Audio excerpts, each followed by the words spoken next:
Bueno, pues buen día, hermanos. El Señor sea con nosotros en esta tarde ya. Yo quisiera de plano contarles o exponerles el título que le he colocado al mensaje de hoy. Es un título que yo creo que recoge bastante bien, y lo van a ver al final, la idea del mensaje: una mirada que salva, basado en el pasaje de Números 21, del 4 al 9.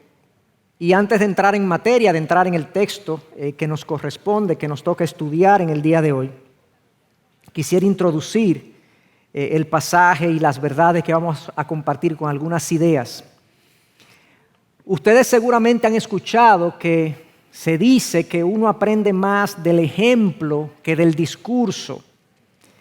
Se dice que se aprende más de las acciones que de las palabras. Incluso aún los malos ejemplos son instructivos para nosotros, porque indican con claridad el camino que no es, el camino que no debemos tomar. Y precisamente eso es lo que hace el apóstol Pablo en la carta a los Corintios, en su capítulo 10, cuando comenta algo con respecto al pueblo de Israel y a su travesía por el desierto, que todos conocemos. Pasaron 40 años en el desierto.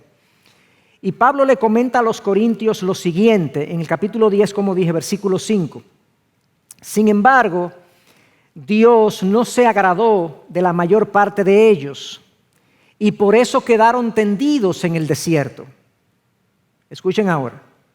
Estas cosas sucedieron como ejemplo para nosotros, a fin de que no codiciemos lo malo como ellos lo codiciaron.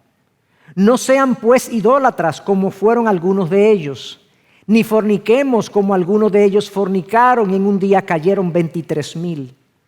Ni provoquemos al Señor como algunos de ellos lo provocaron y fueron destruidos por las serpientes. Ni murmuren como algunos de ellos murmuraron y fueron destruidos por el destructor.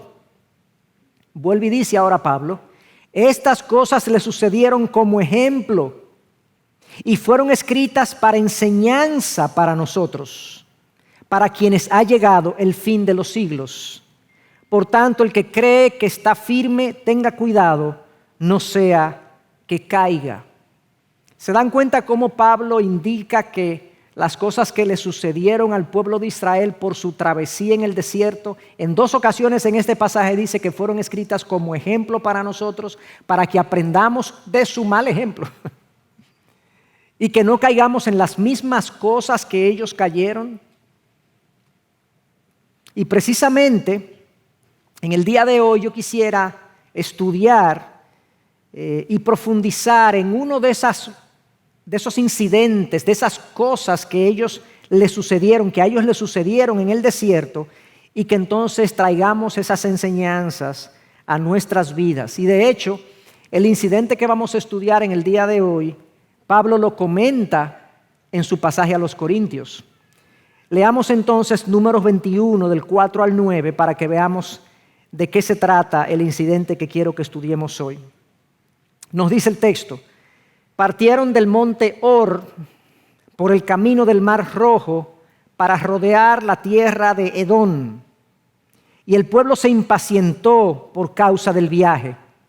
Y el pueblo habló contra Dios y Moisés: ¿por qué nos has sacado de Egipto para morir en el desierto? Pues no hay comida ni agua y detestamos este alimento tan miserable. Y el Señor envió serpientes abrasadoras entre el pueblo, y mordieron al pueblo, y mucha gente de Israel murió. Entonces el pueblo vino a Moisés y dijo: hemos pecado, porque hemos hablado contra el Señor y contra ti. Intercede con el Señor para que quite las serpientes de entre nosotros. Y Moisés intercedió por el pueblo. Y el Señor dijo a Moisés: hazte una serpiente abrasadora y ponla sobre un asta, y acontecerá que cuando todo el que sea mordido la mire, vivirá.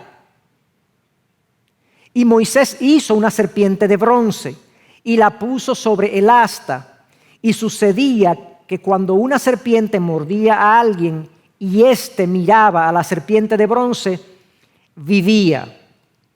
Ese es el incidente que yo quisiera que estudiáramos en el día de hoy. Se pueden haber fijado, se fijaron que en Corintios, Pablo le dice en su capítulo 10, en uno de los versos que leímos, que en un momento dado el pueblo de Israel provocó al Señor y el Señor envió serpientes al pueblo, una plaga de serpientes al pueblo.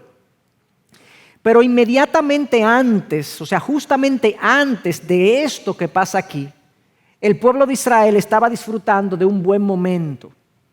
Si leemos los versículos anteriores, o sea, leímos del 4 en adelante, pero si leemos del 1 al 3, oigan lo que nosotros leemos que está ocurriendo, que está viviendo el pueblo de Israel en ese momento. Cuando el cananeo, el rey de Arad, que habitaba en el Negev, oyó que Israel subía por el camino de Atarín, peleó contra Israel y le tomó algunos prisioneros. Entonces Israel hizo un voto al Señor y dijo: si en verdad te entregas a este pueblo en mis manos, yo destruiré por completo sus ciudades. Y oyó el Señor la voz de Israel y les entregó a los cananeos, e Israel los destruyó por completo a ellos y a sus ciudades. Por eso se llamó aquel lugar Horma. No sé si se percataron, pero Israel acaba de disfrutar una victoria. En respuesta a su voto al Señor, ellos le hacen un voto al Señor y le piden al Señor que les conceda la victoria. Ellos sabían que su victoria estaba en el Señor, no en su fuerza, no en su poderío. De hecho, ellos eran un pueblo nómada que iba por la región o por las tierras de Canaán conquistando pueblos que estaban establecidos. Pero este pueblo nómada, en muchas ocasiones sufriendo algunos padecimientos, pues conquistó muchísimos pueblos. Y en este caso, ellos hacen un voto al Señor, el Señor les concede la victoria y por lo tanto yo diría, bueno, este era un buen momento, era un momento de regocijo nacional. Ante una situación difícil, ellos claman a su Dios, Dios les responde según su petición. La ocasión era propicia para alabar a Dios, para agradecerle, para sentirse en deuda con Dios. Eso era lo normal, eso era lo que esperaba cualquiera que estuviese en ese momento, en esa ocasión. Pero de manera sorprendente, chocante yo diría, lo que leemos es todo lo contrario. Luego de su victoria, ellos entran en una queja e impaciencia y se quejan contra Dios y contra Moisés. Lo leímos, ¿verdad? Se quejan contra el alimento detestable que ellos recibían de parte de Dios todos los días, que era el famoso alimento conocido como maná. Y nos dice entonces que el pueblo de Israel se sintió impaciente, habló contra Dios y Moisés y expresaron un lamento de por qué lo habían sacado de Egipto.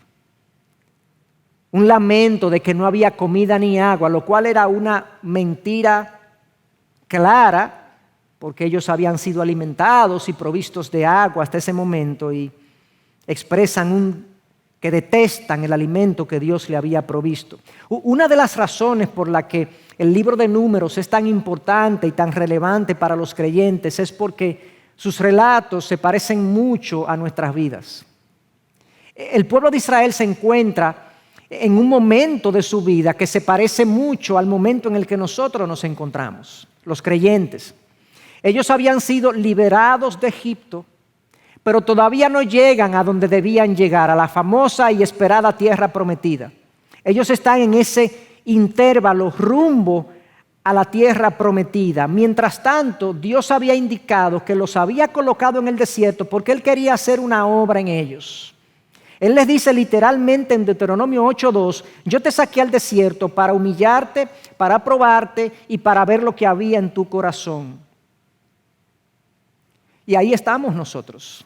Nosotros estamos en un tránsito, habiendo sido liberados del pecado, camino a nuestra tierra prometida, por así decirlo, donde disfrutaremos del reposo eterno.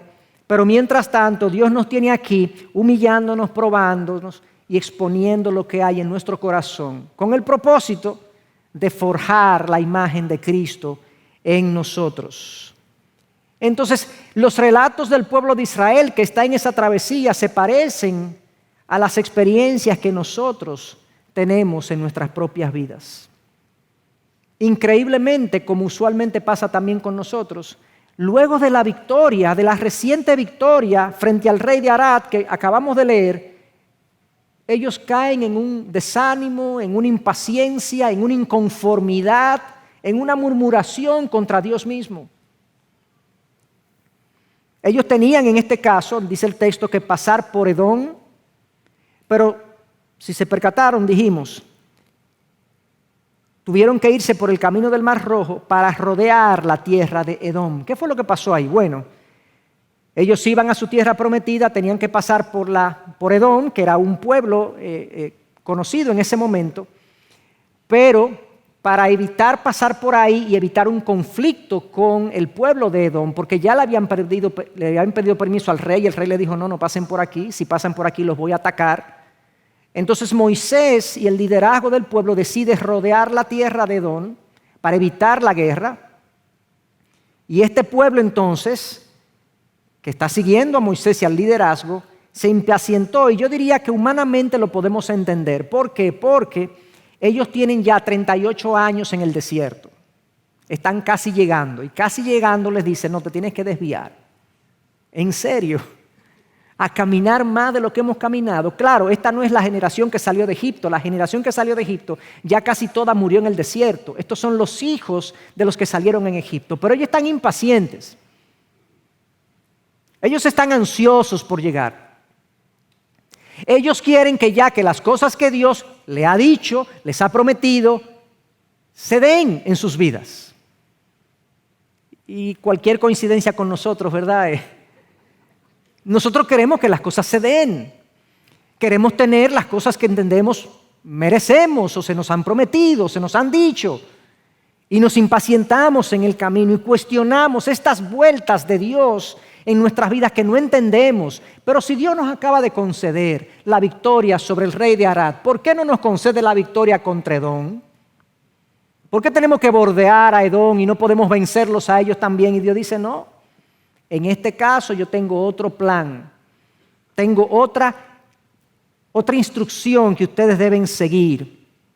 Ante esta negativa del rey de Edom de que no van a pasar por aquí, ellos debieron decir, nuestro Dios sabrá, Él sabe mejor que nosotros, el mismo que nos sacó de Egipto, que nos ha conducido por toda esta tierra, por todo este desierto, por 38 años, y aquí estamos vivos, nos sabrá conducir bien, sanos y seguros, hasta nuestro próximo destino. Pero ellos no dijeron eso. Se impacientaron, como les dije, se quejaron del maná, y dijeron del maná algo que hasta ese momento ellos no habían dicho. Dijeron que era un alimento miserable, dijeron que lo detestaban. Esta queja, esta murmuración, este cuestionamiento no era la primera vez que ocurría en el pueblo de Israel. Eso es un mal que estaba sembrado en sus corazones y es un mal que está sembrado en el corazón del pecador. La queja, la murmuración contra lo que Dios ha dispuesto para sus vidas, para nuestras vidas, es algo normal para nosotros. Esta ocasión que nosotros leímos aquí de número 21 es la séptima ocasión de queja en el libro de Números que nosotros leemos. La séptima. Se quejaron en Números 11 contra la falta de carne y Dios le mandó carne hasta que se saciaron, literalmente en dominicano, hasta que se hartaron. Números 12, Miriam y Aarón se quejan del liderazgo, se quejan de Moisés y de su matrimonio con una mujer cusita y de su liderazgo también. En Números 14, ellos divisan la tierra prometida, la primera generación divisan la tierra prometida, estamos ahí, ya la vemos. Vamos a mandar 10 espías a que exploren la tierra. Los 10 espías que eran una representación del pueblo, del mismo pueblo que había visto a Dios abrir el mar, vencer a los egipcios, traer plagas, le coge miedo al pueblo que está en la tierra prometida y dice, no podemos ir para allá porque nos van a acabar. Y Dios dice, ¿por qué desconfían de mí? ¿Por qué dudan? ¿Por qué se inquietan? ¿Por qué se intranquilizan? Yo estoy con ustedes. Y entonces en ese capítulo 14 de Números, de hecho es como un pivote en todo el libro de Números, porque a partir de ahí Dios dice en el capítulo 14, ustedes no van a entrar a la tierra prometida. Por cada día que estuvieron explorando la tierra los espías van a tener un año deambulando por el desierto. Va a entrar, los hijos de ustedes van a entrar. Wow. En número 16 vuelven y se quejan. Corén, Datán, Abirán, hay una rebelión. En número 16 vuelven y se quejan, en el versículo 41. En números 20 vuelven y se quejan porque no hay agua en Cades, Dios le da agua. Y en número 21 lo que leímos hoy. Estaban inconformes y en desacuerdo con el camino que Dios había dispuesto para ellos. ¿Sí? Y cada vez que leo estas cosas para el pueblo de Israel, pensemos en lo análogo que es esto con nosotros. Estaban inconformes y en desacuerdo con el camino que Dios había dispuesto para ellos. Más aún el maná mismo, la provisión fiel, la provisión necesaria de Dios para ellos le pareció detestable al punto de llamarlo alimento miserable. De hecho, la raíz de esa palabra miserable es la misma raíz de la palabra maldito. Es como que ellos hubiesen dicho este maldito alimento. Es rebelde, es ingrato el corazón humano, cuestiona los caminos de Dios, no ve la provisión de Dios y estamos convencidos de que nosotros tenemos mejores opciones para nuestras vidas que la que Dios nos ofrece. De hecho, ellos hicieron la pregunta, ¿y por qué nos sacaron de Egipto? En Egipto estábamos mejor. Y si nos ponemos a pensar, eso no es raro en nosotros también. Con frecuencia nosotros desconfiamos de la sabiduría de Dios para nosotros. Dudamos de su bondad con vergonzosa frecuencia. Y la forma en que manifestamos esto es que vamos por la vida murmurando contra lo que Dios ha dispuesto. Nosotros pensamos que somos víctimas de las circunstancias y no reconocemos que Dios orquesta nuestras vidas. Y nos sentimos más víctimas de las circunstancias que nos ocurren y no nos vemos como lo que somos, objetos del amor de Dios. La queja de Israel no es por sus difíciles circunstancias, que son difíciles, y como son difíciles nuestras circunstancias también. La queja proviene de un corazón orgulloso, ingrato y rebelde, y sobre todo desconfiado de Dios. No confío en lo que tú estás haciendo, Dios, en mi vida. No confío en eso. Y sorprende mucho entonces, como les dije, que ellos hayan hecho alusión a que era mejor permanecer en Egipto. Ellos no se recuerdan la brutal esclavitud que vivieron, que experimentaron en Egipto. Ahí había una brutal esclavitud, no había esperanza de liberación, no había esperanza de libertad de ninguna manera. De hecho, ellos duraron cientos de años clamándole al Señor. Ellos están en el desierto porque ellos le clamaron a Dios.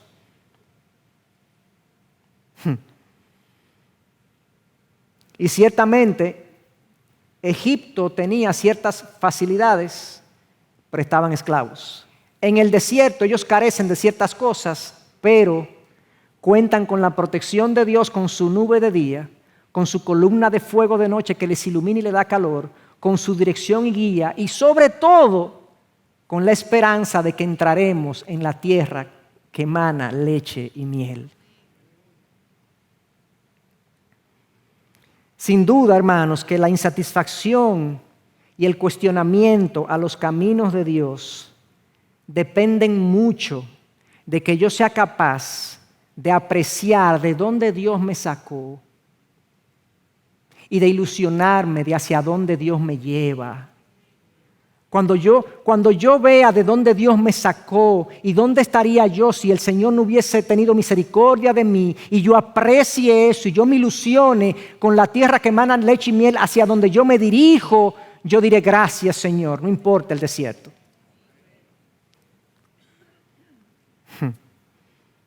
No hay reforma fiscal que quite ese gozo. Olvídense. Pero ellos no tuvieron esa actitud. Ellos cuestionaron, se quejaron, despreciaron la provisión de Dios, no se percataron de la fidelidad de Dios, la despreciaron. Y eso fue muy serio para Dios. Muy serio para Dios. ¿Y por qué digo que fue muy serio?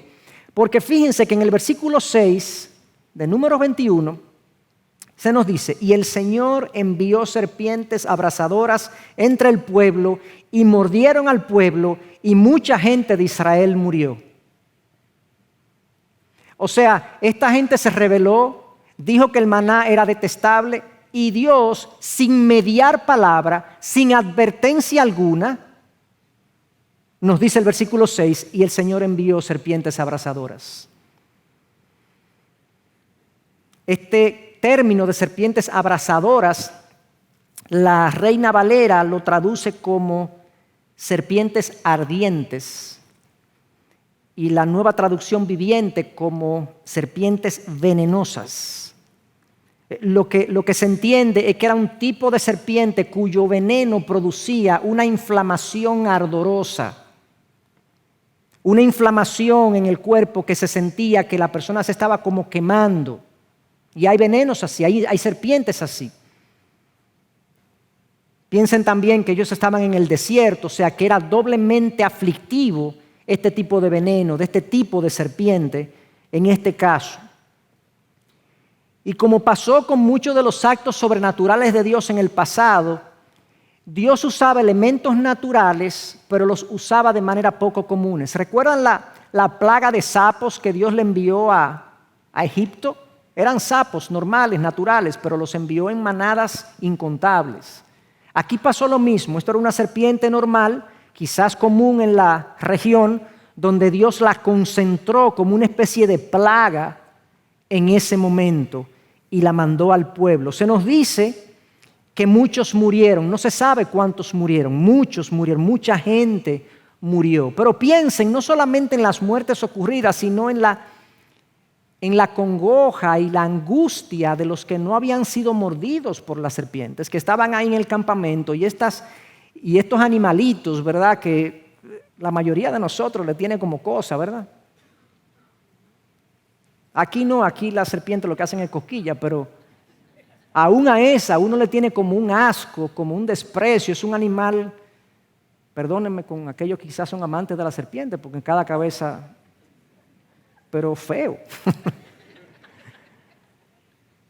Pero volviendo al punto sobrio, ellos estaban angustiados. Las serpientes se arrastraron hacia el campamento, se introducían en sus cabañas, en sus casas, en sus baños. Aquellos que no habían sido mordidos tenían que tener un miedo abrumador. Y si esto duró varios días antes de que ellos fueran donde Moisés a pedirle ayuda y pedirle la intercesión para que Dios interviniera, si esto duró varios días, yo me imagino que hubo gente que no durmió. No durmió con esta angustia, con esta preocupación de si alguna serpiente se iba a introducir en mi cama, en mi baño, en mi lugar de trabajo y lo que sea, y me mordía, y pues ahí yo quedaba.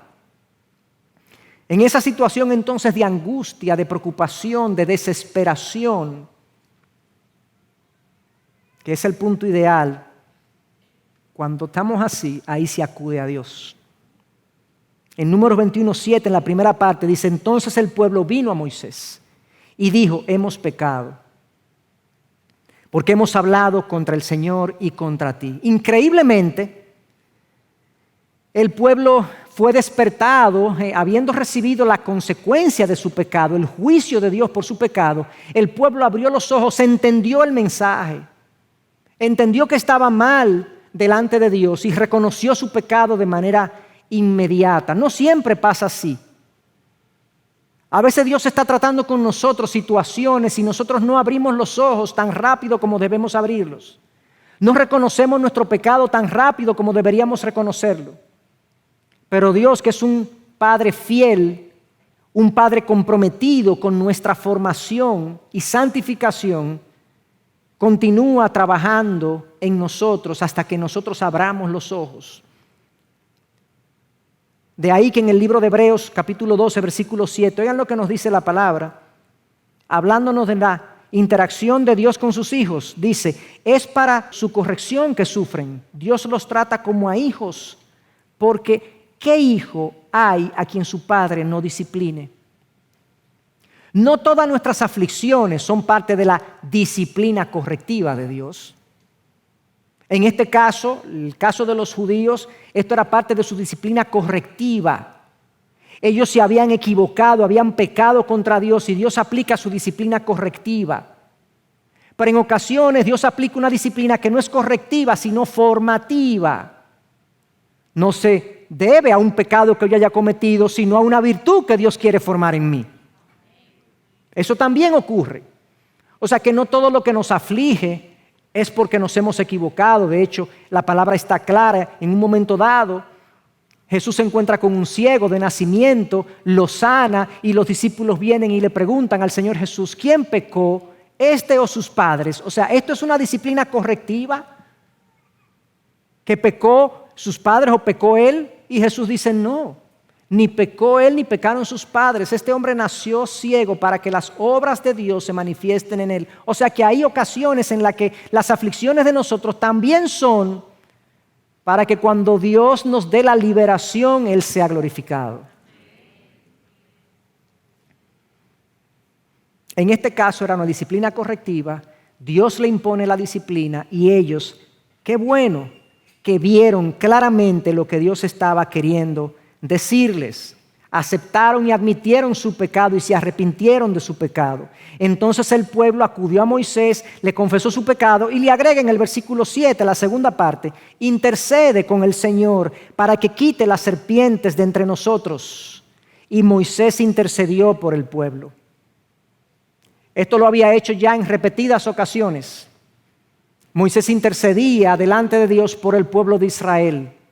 Moisés prefigura a nuestro Señor Jesús. Jesús es nuestro intercesor delante de Dios Padre. Es el mediador, dicho sea de paso, el único mediador entre Dios y el hombre. Jesucristo hombre. Romanos 8:34 lo dice en estos términos. ¿Quién es el que condena? Cristo Jesús es el que murió, sí, más aún el que resucitó, el que además está a la derecha de Dios y que también intercede por nosotros. La semana pasada escuchábamos eso, que Cristo le habla a Dios Padre de mí. Eso es una cosa gloriosa, maravillosa. Entonces el pueblo de Israel reconoce su pecado, viene, acude a Moisés, le pide a Moisés que interceda, Moisés intercede. Y entonces en Números 21:8 leemos la respuesta de Dios. Dicho sea de paso, la sorprendente respuesta de Dios. El Señor dijo a Moisés, hazte una serpiente abrasadora y ponla sobre un asta, y acontecerá que cuando todo el que sea mordido la mire, vivirá. Y Moisés hizo una serpiente de bronce y la puso sobre el asta. Y sucedía que cuando una serpiente mordía a alguien y éste miraba a la serpiente de bronce, vivía. Sorprendente la respuesta. Bueno, ¿y por qué es sorprendente la respuesta? Bueno, lo primero que sorprende es que Dios respondió con una solución. ¿Y por qué sorprende eso? Bueno, porque como yo les conté y les dije, esta era la 7ª ocasión que en el libro de Números leemos de una queja contra Dios y contra Moisés y contra el liderazgo. Esto era un pueblo de dura cerviz, un pueblo rebelde e ingrato. Dios pudo haber dicho justamente, no esperen de mí ninguna solución, lidien ustedes con sus serpientes. Y no pudiéramos acusar a Dios de injusto.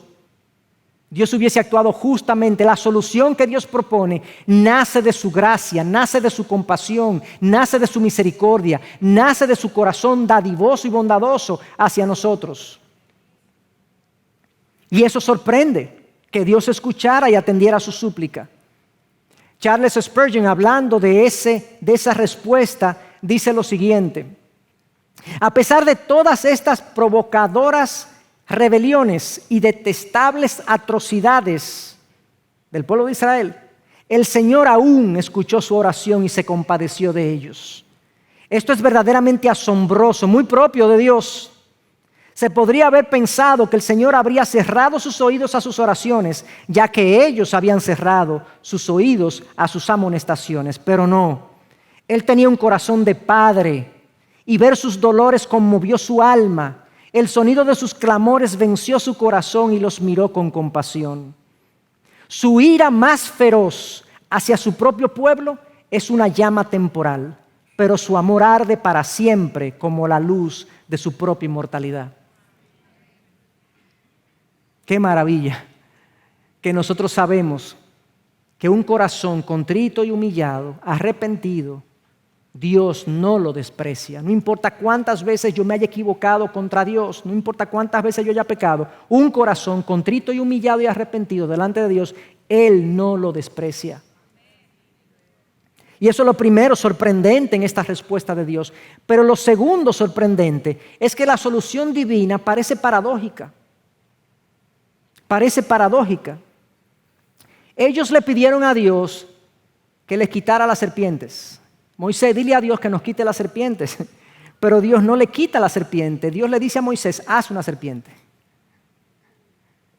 Confecciona una serpiente de bronce, colócala en una asta y ponla a la vista. Le dice literalmente, hazte una serpiente abrasadora, ponla en un asta y acontecerá que cuando todo el que sea mordido la mire, vivirá. Y Moisés hizo una serpiente de bronce y la puso sobre la asta, y sucedía que cuando una serpiente mordía a alguien y éste miraba a la serpiente, vivía. Moisés, parece que no hay indicación de que Dios le dijera el material que debía hacer la serpiente, pero sí Moisés escogió el bronce. El bronce, cuando es recién trabajado, cuando está recién pulido, es un metal refulgente, un metal que brilla, que se ve a la distancia. Posiblemente eso era conveniente. Además es un material blando, fácil de trabajar. Posiblemente serán las razones por las que Moisés escoge este tipo de material. Pero lo que sí me llama la atención es que Dios le proveyera una serpiente cuando lo que se estaba buscando era sanidad de las serpientes. Dice este autor, no era, al parecer, una burla sangrienta invitar a los enfermos a buscar el remedio en la misma cosa que producía sus dolores. Lo que causaba su muerte, ¿podría darle vida? Resulta paradójico. Pero piénsenlo de la siguiente manera también. Dios estaba aquí también instruyendo a su pueblo. Ellos acababan de decir que el maná, la provisión diaria de Dios, era un alimento detestable. Era un alimento miserable. Entonces Dios toma algo como la serpiente verdaderamente detestable. Y de hecho en la cultura judía era detestable la serpiente. Recuerden que la serpiente fue el animal usado por el tentador en Génesis 3. La cultura judía detesta a la serpiente no solamente por la condición obvia que nosotros mismos la detestamos, sino porque en su historia ellos saben que representa hasta cierto punto el mal. Y Dios toma entonces una figura de algo verdaderamente detestable y lo hace un instrumento de vida y de salvación. ¡Wow! Ustedes detestaron el maná, que es mi provisión para la vida. Yo ahora les presento algo detestable para que ustedes tengan vida y salvación. Les estoy enseñando cómo es que yo trabajo, cómo es que yo funciono. Pero entre paréntesis, y más adelante lo vamos a ver, esto está apuntando a algo más. Hay algo también detestable cuando vemos a Cristo en la cruz. Al verlo clavado ahí, ensangrentado, ofreciendo su vida por nosotros, pero en lo detestable, humanamente hablando, encontramos vida y encontramos salvación. Y lo segundo que sorprende entonces es esta paradójica solución divina, la sabiduría de Dios. La sabiduría de Dios. Lo tercero que sorprende de la solución divina, y es aquí donde esta historia alcanza su punto más sublime y glorioso, es la simpleza de cómo se producía la sanidad y la vida. La simpleza. La serpiente metálica no tenía que ser llevada a la casa del mordido, ni el mordido tenía que desplazarse donde estaba la serpiente metálica. No había necesidad de que un sacerdote tomara la serpiente metálica por el asta y que un sacerdote tuviese algún tipo de ritual que santificara a la serpiente o santificara el mordido. No se le pide al mordido ni a la familia que haga ningún tipo de oración especial. Nada de eso. No hay nada alrededor de la serpiente metálica que implique esfuerzo humano, que implique trabajo humano. El mordido, aquel que temblaba del dolor del veneno, que sentía el ardor en su cuerpo, que reconocía que su condena estaba dicha, sabía que dentro de poco moriría, solo se le dijo: mira y vivirás. Y el mensaje es claro, hermanos. El mensaje para ellos es claro y para nosotros es claro también. A ellos se les dijo a través de esta solución: tu sanidad, tu vida, tu salvación no depende de nada que tú hagas, depende totalmente del poder y la gracia de Dios, que ha hecho posible que con una simple mirada, una escultura mal hecha, sane y dé vida. Eso es lo que está diciendo el mensaje de la serpiente de bronce. E increíblemente, era una solución, era un remedio 100% eficaz. Hoy sabemos que las medicinas, aún los mejores remedios hechos por el hombre, no son 100% eficaces. Hay organismos que no trabajan igual, que no funcionan igual, que no responden igual. Incluso hay efectos secundarios de los remedios humanos. Aquí no hay ningún tipo de efecto secundario y no hay ningún porcentaje de falencia. El remedio era 100% eficaz para todo aquel que miraba a la serpiente de bronce, sin importar qué tan grave era la condición del mordido, ni si había sido mordido por más de una serpiente. Tampoco importaba si había pasado 1 hora, 2 horas, 10 horas de haber sido mordido. Si la persona estaba viva y miraba, vivía. Pero una cosa más, el mordido tenía que mirar. No podía decirle a su mamá: mamá, mire por mí. No podía pedirle a nadie que lo hiciera por él, ni a su cónyuge, ni al sacerdote más cercano que era su amigo: mira, tú puedes mirar por mí. No. Era un asunto personal. Tú tienes veneno en tu cuerpo, tú quieres ser sano, tú miras la solución divina. Y la solución divina, Dios le imprime el poder para que te dé salvación y sanidad. Y en todos los casos, cuando el mordido miraba, su sanidad era inmediata y total. Inmediata y total. ¿Y por qué les digo que este es el punto culmen, el punto más sublime y glorioso de esta historia? Porque si nos trasladamos 1500 años, un poco más adelante, nos encontramos con Jesús en Juan 3, hablando con un líder religioso de nombre Nicodemo. Y con Nicodemo, Jesús comienza a compartir cómo una persona puede ser salva, cómo una persona puede lograr alcanzar la salvación. Nicodemo era un líder religioso, era parte del Sanedrín, que era el liderazgo, la cúpula del liderazgo religioso. Era un fariseo, un estudioso de la ley, conocedor de la ley. Se acerca a Jesús de noche para no ser avergonzado. Y nos dice el texto que Jesús está intercambiando con él. Y Jesús le comienza a decir: Nicodemo, nadie que no nazca del agua y del Espíritu, que no nazca de arriba, puede ver el reino de Dios. Y Nicodemo dice: ¿cómo así? Sí, tienes que nacer de nuevo, Nicodemo. Y Nicodemo le dice: pero ¿cómo puede un hombre nacer de nuevo siendo viejo? ¿Cómo puede acaso entrar en el vientre de su madre de nuevo y nacer de nuevo? Y Jesús le dice: tú estás tan perdido, Nicodemo.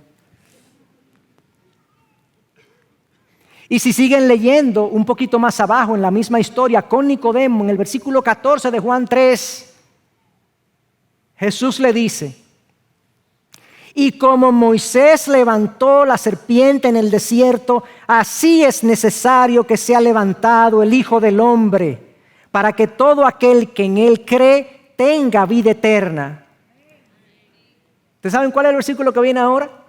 Porque de tal manera amó Dios al mundo, que dio a su Hijo unigénito, para que todo aquel que cree en él no se pierda, sino que tenga vida eterna.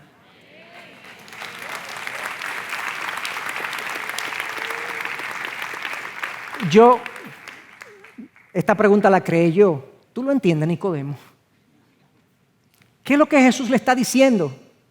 Jesús le está diciendo, Nicodemo, yo soy la serpiente de bronce. Tú estás mordido por el pecado y todo ser humano está mordido por el pecado. Yo soy la serpiente que fue levantada en el campamento de los judíos, a la cual había que mirar para vivir. Ese es el mensaje.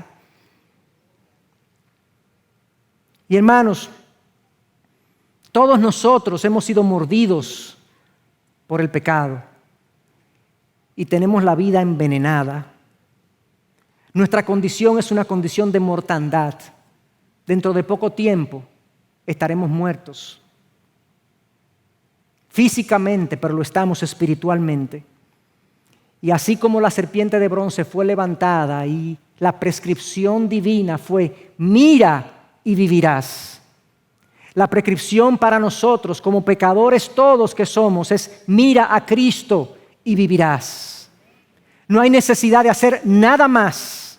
Ahora, ciertamente el que mira a Cristo y vive, su vida cambiará. Pero la vida no se cambia para vivir. No, el que vive cambia su vida. Y eso es lo que se nos pide. Para nosotros la pregunta que nos queda es esa. ¿Vas a mirar? No es tu mamá, no es tu cónyuge, no es tu papá, no es el pastor amigo, el sacerdote amigo que mira por ti. Nadie llega al cielo agarrado de otro. No, Cristo ha sido levantado como aquel que fue clavado en una cruz, como la serpiente que representaba una maldición, un aspecto detestable tenía. Asimismo Cristo, dice Isaías 53, que su físico fue desfigurado a tal forma que la gente no quería verlo, era detestable, pero eso que es detestable para nosotros, a Dios fue el pago por nuestros pecados y por Él nosotros tenemos entrada a la gloria celestial. Por eso cantábamos, precioso manantial, precioso manantial. A veces yo me pregunto, ¿verdad? Estando aquí cantando esa canción que me toca el corazón de manera especial, el que no ha tenido una comprensión de lo que implica la sangre de Cristo, que no sabe cómo es eso de la sangre de Cristo que me limpia de todo pecado, ¿qué será para esa persona cantar que es precioso, un manantial de sangre? Es como morboso. Sí, pero si yo entiendo que el manantial de sangre se vertió por amor, para beneficio del pecador, que ahora inmerecidamente y por pura gracia, al mirar a Cristo, obtiene salvación, yo tengo que cantar precioso manantial. Precioso manantial de la sangre de Cristo que limpia mi maldad. Y así como el judío miraba e instantáneamente, ipso facto, quedaba levantado, regocijado, con esperanza nueva, ahora voy a la tierra prometida. Así mismo nosotros, cuando miramos al Salvador, a Cristo ensangrentado en la cruz, que vertió su sangre por mí, por mis pecados, yo digo, gracias Señor, gracias por tu sacrificio, gracias por tu sangre vertida. En ti tengo vida y salvación. Esa es la solución, hermanos. Cristo dijo, yo soy la serpiente. La solución es mirar con fe, confiados en que en Él tenemos el perdón y la redención. El Señor sea con nosotros. Vamos a orar, queridos hermanos, y yo quisiera cerrar orando y dejarlos pensando en estas cosas. Después de la última canción, yo voy a volver a subir y voy a preguntarles a aquellos que no han mirado a Cristo como Señor, como Salvador, que no han puesto su fe y su confianza para su salvación en el Redentor. Yo quiero preguntarles, ¿qué vas a hacer? Y ahí luego cerramos entonces el culto de hoy. Señor, gracias. Gracias por tu palabra, gracias porque aún nosotros estamos perdidos o estando perdidos, tú nos orientas, tú nos guías y tú nos dices cómo encontrar la salida de nuestro estado de perdición. Oh Señor, el pecado nos ha mordido, pero tú has provisto una solución que depende completamente de tu poder y no se apoya en nosotros. No depende de nuestros desempeños, no depende, Señor, de nuestras buenas intenciones, depende de ti y solo de ti. Oh Señor, yo quiero pedirte que esta verdad que hemos expuesto hoy cale en el corazón y en la mente de muchos. Abre nuestros ojos, Señor, y haznos entender que necesitamos mirarte. Verdaderamente hay una mirada que salva. y es la mirada confiada en Cristo como Señor y Salvador. Gracias, Señor.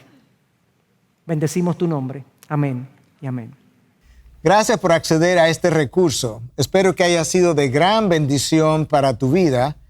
Te sugiero que te suscribas a este canal de forma que tú puedas recibir notificación la próxima vez que hayamos subido un nuevo recurso que pueda servirte de instrucción y bendición.